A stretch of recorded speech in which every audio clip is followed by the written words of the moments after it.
이 소요리 문답은 우리 신앙생활에 철근 같다고 생각하면 됩니다. 뼈대 같다고 생각하면 됩니다. 딱딱할 수도 있지만은 그러나 좋은 설교 많이 들어도 실제적으로 무너지는 사람들이 많아요. 왜냐하면은 진리의 근간인 기둥의 안서가 있기 때문에 이 말하면 이것이 옳은 것 같고 신비한 거 체험하면은 그쪽으로 가고 누가 실제적으로 성령이다 하면 사람이 또 성령인 줄 알고 따라가는 겁니다.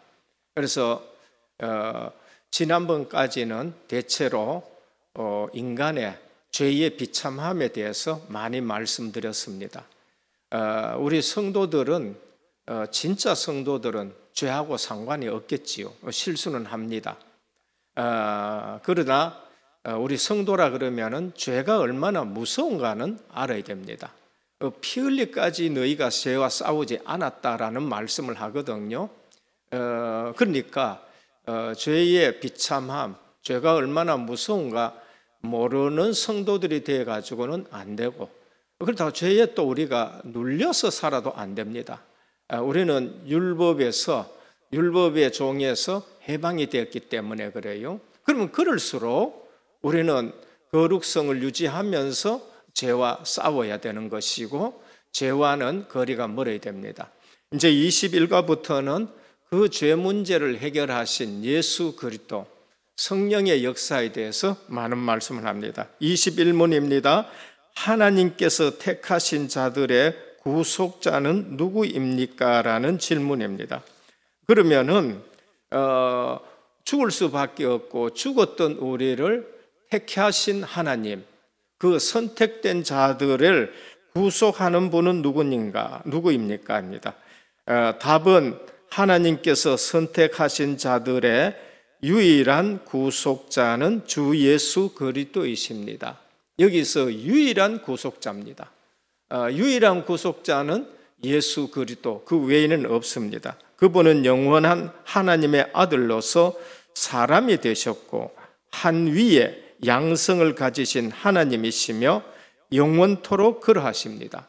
우리 예수님은 참 하나님이시고 참 사람인데 이 양성을 다 가지세요. 인성, 신성 두 가지를 다 가지신 분입니다. 그런데 영원토록 그러하십니다. 예수님은 영원토록 사람이시고 영원토록 하나님이시다. 이제 이거를 오늘 강조하는 말씀입니다. 그러면은 유일한 구속자는 누구냐? 영원한 사람, 영원한 하나님, 이 양성을 가지신 예수님이 영원한 유일한 구속자란 겁니다. 첫 번째입니다. 하나님께서 구속자를 세우셨다는 사실입니다. 하나님께서 예수님을 구속자로 보내셨습니다. 타락은 스스로를 팔아버리는 행위입니다. 타락하는 사람 보면은요, 스스로를 그냥 팔아버려요. 어디에 팔아버립니까? 세상 쾌락에, 세상에 자기 좋아하는 것에 자기를 팔아버립니다. 그래서 구속자이신 예수 그리스도 명칭 자체에서 우리가 발견할 수 있는 진리가 바로 그겁니다.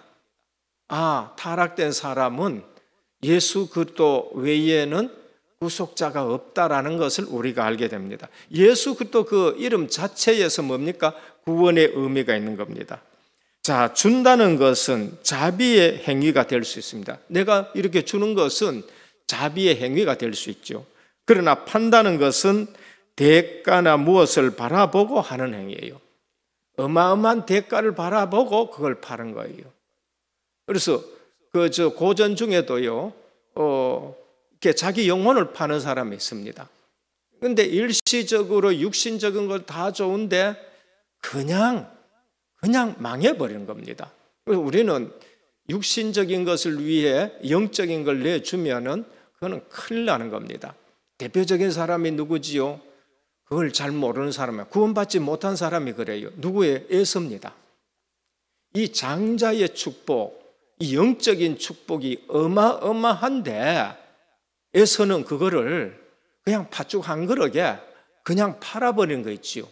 이거는 굉장히 무서운 겁니다. 우리가 아무리 좋은 말, 설교 좋은 거 듣고 하더라도 이런 데 눈이 밝지 않으면은요, 이제 무서운 결과를 가져오는 거지요. 아무도 의무감으로 죄를 짓는 사람은 없습니다.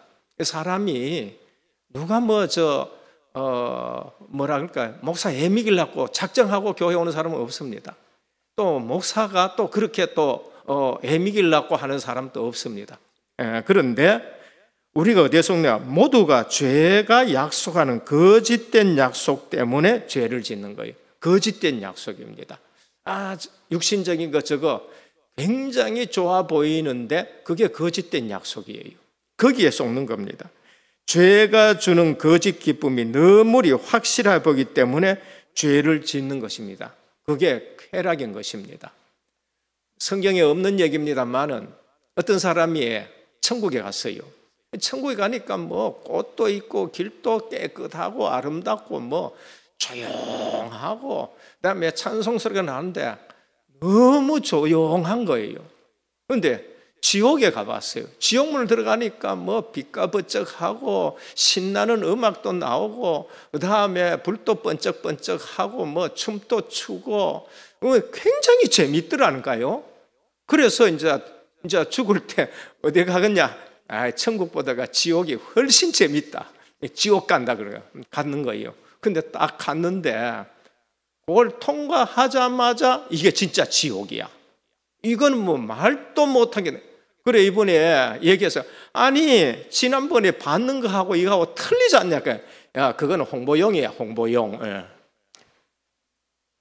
세상에 이게 쾌락이 얼마나 지옥으로 끌고 가는 홍보용인지 모릅니다.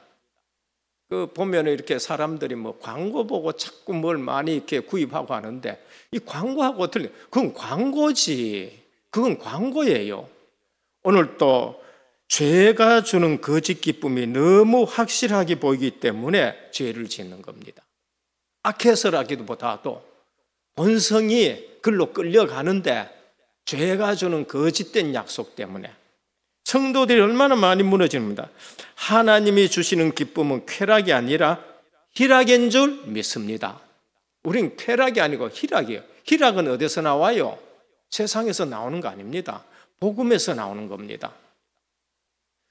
오늘 예배드리러 나오는 모든 분들은 희락 때문에 나온 줄 믿습니다. 육신적으로는 지금 나가가지고 수영장 가고 하면 얼마나 그게 시원하고 좋겠어요. 근데 그거를 2번, 3번, 4번 한번 해보십시오. 육신적이고 세상이 주는 쾌락은 대문 뭐가 오느냐? 허무감이 옵니다.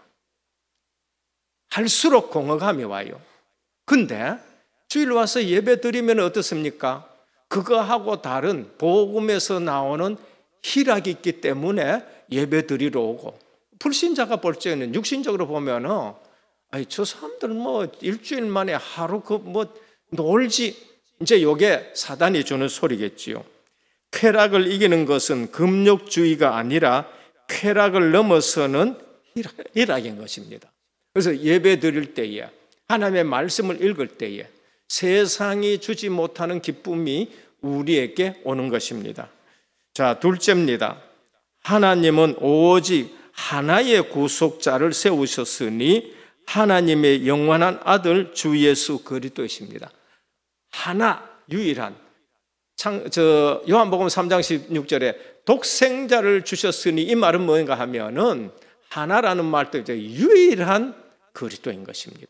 유일한 아들을 우리에게 주셨습니다. 다른 분으로서는 이게 해결이 안 되는 거죠. 그래서 우리 예수님을 뭐라고 해요? 주라고 말합니다. 이 굉장히 중요한 고백입니다. 주는 왕이신 겁니다. 그거를 내 자신에게 적용시키면 뭐가 됐냐? 주인 되는 거예요. 주인. 지금은 노예 제도가 없잖아요. 옛날에 노예 제도 있을 적에는 종은 주님이라고, 주인을 주님이라고 불러요. 그 주인이에요. 그 말을 듣는 겁니다.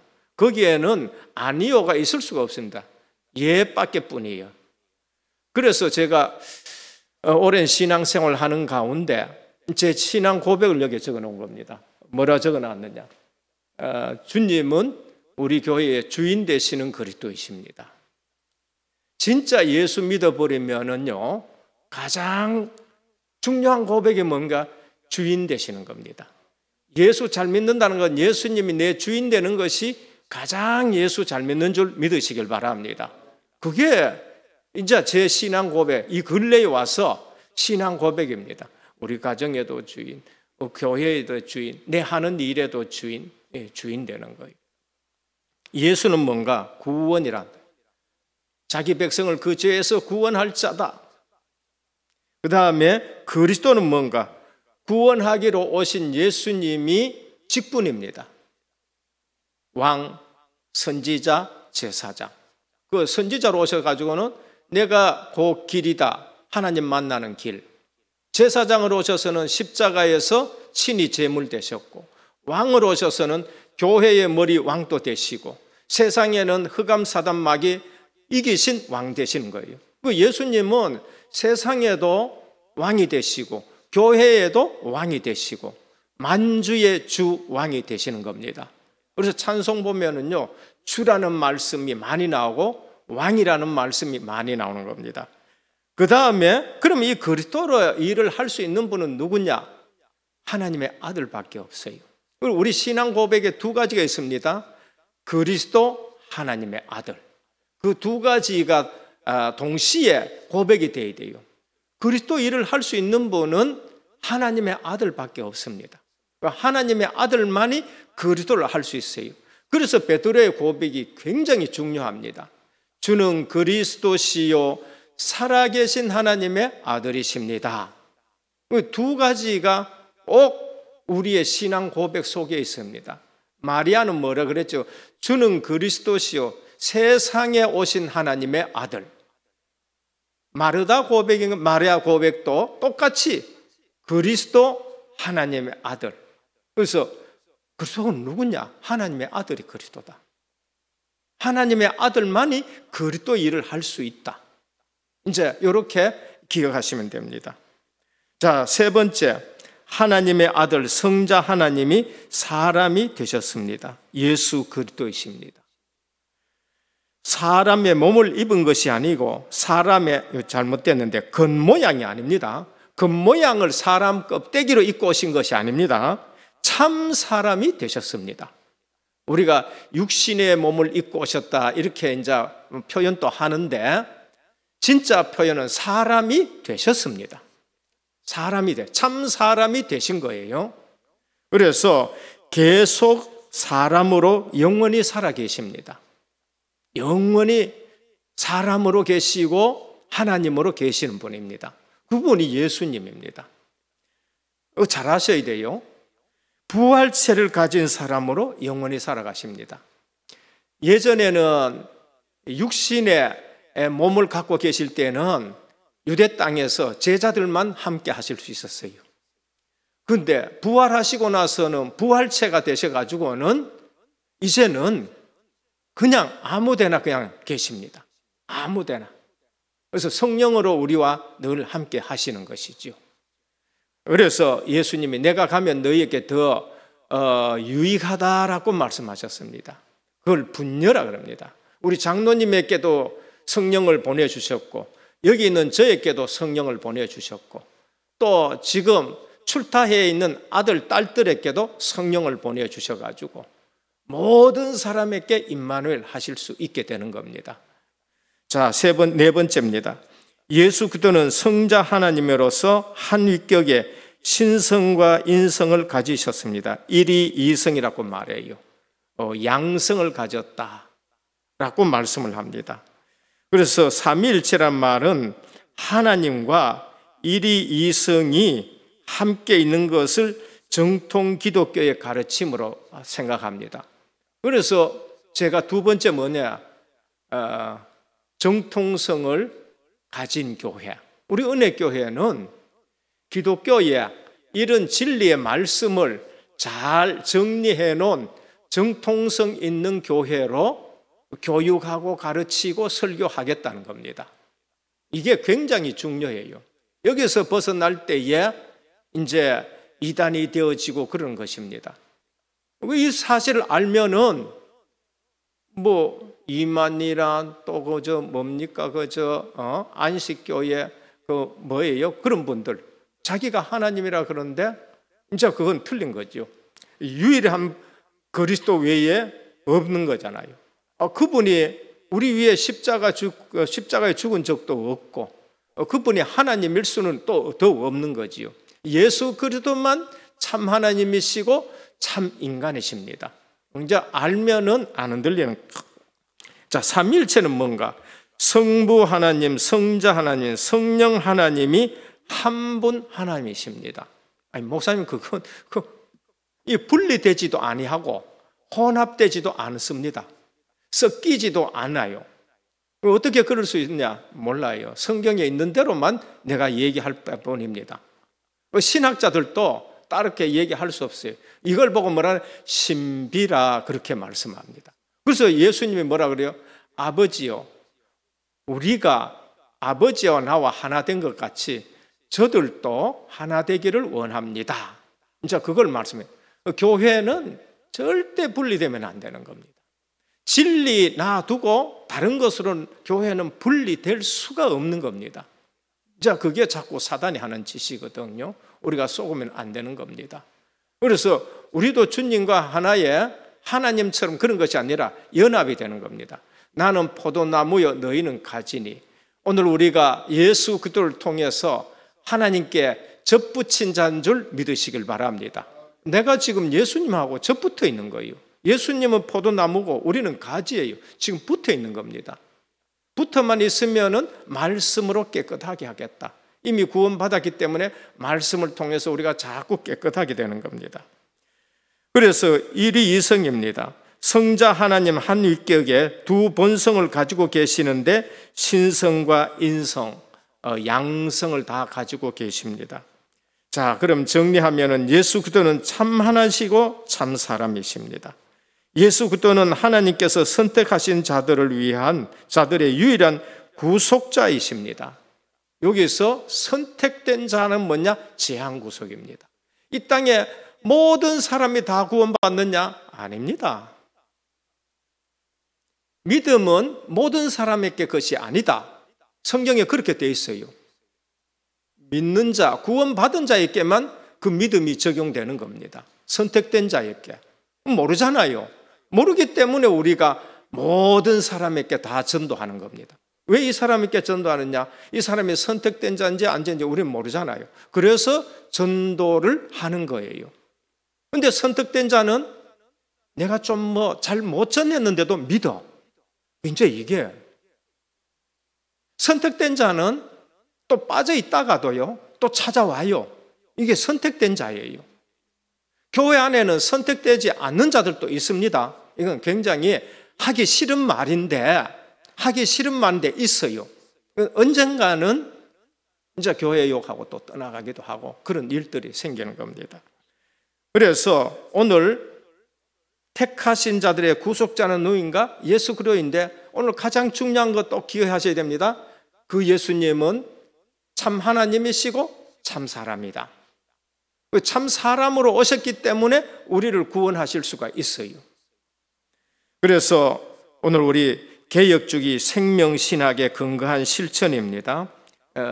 우리 개혁주의는 신앙대로 좀 실천하자 하는 것이 가장 우리에게 주는 귀중한 제목입니다. 첫째, 예수 그리스도는 하나님의 섭리 가운데 신인 양성을 지니시고 탄생하셨습니다. 신인 양성, 참 하나님과 참 사람의 이 두 가지를 가지고 탄생하셨습니다. 그런데 세례 요한은 하나님의 주권적 섭리하에 그리스도를 밝히 증거하는 목적의 삶을 살았습니다. 세례 요한은 이걸 알았어요. 보라, 세상 죄를 지고 가는 하나님의 어린 양이로다 하면서 그리스도에 대해서 증인으로 선 거죠. 그러면은 성도 또한 주님의 온전한 섭리 가운데 태어나 세례 요한처럼 우리도 하나님의 섭리 가운데 태어난 거예요. 그래서 거룩한 삶의 목적에 이끄는 대로 우리도 어떻게 돼요? 증인으로 살아가야 되는 겁니다. 우리 주님은 참 하나님이시다. 우리 주님은 참 사람으로 오셨다. 그래서 내가 예수 믿고 우리는 구원받고 증인으로 살아간다. 세례 요한처럼 그리스도에 대해서 우리가 증인으로 살아가자 이겁니다. 자, 둘째, 예수 그리스도는 자기 백성의 죄를 용서하기 위하여 신인 양성을 지니고 탄생했습니다. 참 사람이 안 되셨으면 우리 죄값을 지불할 수가 없잖아요. 그래서 죄 없는 사람의 몸으로 오셔서 우리 죄를 대속한 겁니다. 그래서 예수님이 우리의 구원자가 될 수 있는 합당한 이유는 참 하나님이시면서 참 사람이 되셨기 때문이다. 신인 양성을 가졌기 때문이다. 사죄의 은총을 받지 못한 채 신앙생활을 하는 것은 모래 위에 집을 세운 것과 흡사하다. 그리스도 위에 예수 안 믿고 산다는 것은 이거는 모래 위에 지은 집이다라는 것을 말씀합니다. 우리가 예수 믿었으면 참 평안하시길 바랍니다. 참 희락을 가지고 있어야 돼요. 쾌락을 추구하는 것이 아니라 참 희락, 참 평안이, 참 평안이 있고 예수 그대로 평안한 사람은 마약 갖다 줘도 안 합니다. 고통스럽고 힘들어도 여와서 엎드리지 그거 해결하려고 술 마셔가지고 그거 해결된다고 술 안 마십니다. 왜냐하면 희락을 알기 때문에 그래요. 그 희락은 주님으로부터 우리에게 주시는 평안이고 안식이고 기쁨이란 말이에요. 그러니까 다윗은 온갖 어려움을 당했습니다만은 뭐라 그러냐? 나의 힘이 되신 여호와여, 내가 주를 사랑합니다. 그걸로 다 해결하는 겁니다. 우리 성도님들 세상 나가면 여러 가지 있지만은 술이나 마약이나 또 사람 의지하지 말고 주님으로 주시는 기쁨과 희락으로 승리하시길 바랍니다. 그게 이제 그리스도인. 그러니까 불신자가 보고 보니까 야, 예수 믿는 사람 다르네. 다니엘아, 네가 섬기는 하나님이 오늘 너를 지키시기에 능하셨느냐? 이제 이렇게 되는 겁니다. 세 번째, 예수 그리스도는 임마누엘을 실현시키기 위해 신인 양성을 지니고 탄생하셨습니다. 오늘 구속자가 누구냐? 신인 양성 가지고 오신 분들. 그 신인 양성 가지고 오셔가지고 우리하고 뭐예요? 임마누엘 하시는 겁니다. 우리는 매일의 삶 속에서 주님과 동행하는 임마누엘의 은혜를 누리기를 힘써야 됩니다. 자, 개혁주의 생명신학이 강조하는 실천운동은 오직 하나님의 은혜에 감격하여 날마다 임마누엘의 삶을 영원히 영위할 때 알찬 열매가 가득하게 되는 것입니다. 오늘 우리 제일 누려야 될 게 뭡니까? 하나님 나와 함께 하시는 것입니다. 예, 우리 은혜교회에 주님이 지금 함께 하십니다. 그리고 우리 자녀들 있는 곳에 주님이 함께 하십니다. 성령으로. 그러니까 임마누엘을 못 누리면은, 임마누엘 누린다는 것은 주님이 내 주인 되는 거 못 누리면은 다른 거 우리에 쏟기 쉽습니다. 그래서 오늘 또 예배 드리면서 임마누엘 누리시고 신인 양성으로 오셔가지고 우리 모든 거 해결해 주셨기 때문에 염려도 내려놓고 근심도 내려놓고 주님만 바라보고 주님으로부터 소망 얻고 승리하기를 우리 주 예수 그리스도 이름으로 축복합니다. 아버지 하나님 감사합니다. 하나님께서 선택하신 자들의 구속자는 유일하신 주 예수 그리스도이십니다. 오늘 또 예수님은 우리를 죄에서 구원하셨고 우리의 주님이 되시는데 우리를 다스리는 자입니다. 오늘 또 주님의 다스림 속에 있게 하옵소서. 그리스도의 비밀 속에 하나님의 아들이 계셨는데 하나님의 아들을 모든 문제 해결하셨습니다. 오늘 또 신인 양성의 비밀로 우리를 구원해 주셨사오니 임마누엘 누리게 하여 주옵시고 우리 주님이 주인 되어서 세상의 쾌락을 쫓는 것이 아니라 복음에서 나오는 희락으로 주님 앞에 참 평안을 누리며 예배에 승리하고 세임 얻고 성령의 충만함으로 세상 넉넉히 이기고 나 자신 또 살고 주변 또 살리는 우리 은혜교회 성도님들 되게 하옵소서. 오늘 또 하나님의 말씀이 영의 양식이 되고 힘이 되고 그러면서 증인으로 살아갈 수 있는 능력의 말씀에 은혜가 되어지는 예배가 되게 하옵소서. 예수 그리스도 이름으로 기도드립니다. 아멘.